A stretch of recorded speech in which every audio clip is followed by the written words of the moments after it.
Have you ever thought about what you would do differently if you could live your life over? I'll be back in a minute and I'll share with you some thoughts that I have on that subject.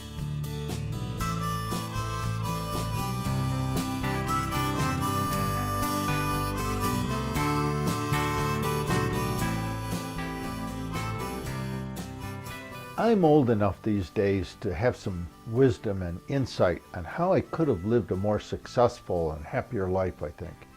In other words, the wisdom I would need if I had the opportunity to do my life over again. A life do-over, as some people would say. I've shared my thoughts with some of my retired friends, and to a person, they agree with me. And I think perhaps maybe you will too. They told me that I should write a book called How to Live Your Life as if it were your second shot at it. I told them the title was certainly catchy, but I'm not sure anyone would read it until they were too old to get much out of the book. But if I did write such a life do-over book, this is what I would say. First of all, downsize. If I could do life over again, I would be much more selective regarding the stuff that I purchased. I would come out of college and I would immediately begin downsizing my life. I would purchase only what I needed to support a very simple lifestyle, and I would live in a small home with a yard large enough for me to grow most of my own food. I would recognize and affirm that in my first life, I spent far too much money and time collecting stuff that I really didn't need. In many cases, it was simply just-in-case stuff that I bought. Stuff that I simply stored then and never got around to actually ever using.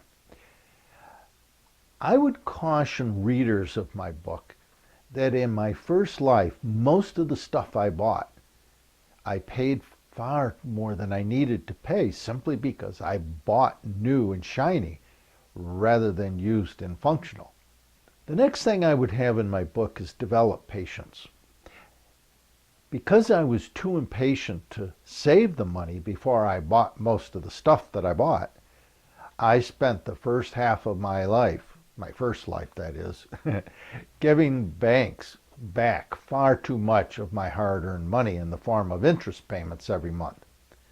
Now, here's a warning. If you're past the first half of your life, I would definitely suggest that you not attempt to calculate how much money that you've spent on impatience-generated interest payments. I guarantee you it'll ruin your day. Okay, back to the book. Basic Philosophy 101. I would include in my book the wisdom a wise person shared with me recently. It's a humorous but kind of sad reality that I can certainly relate to looking back at my first time through this life. He told me that most of us tend to spend the first half of our life collecting stuff. And then we spend about 48 hours actually enjoying the stuff that we've bought. And then we spend the entire second half of our life fixing, repairing, and maintaining all that stuff so we can give it away in a garage sale at 5 cents on the dollar after we retire.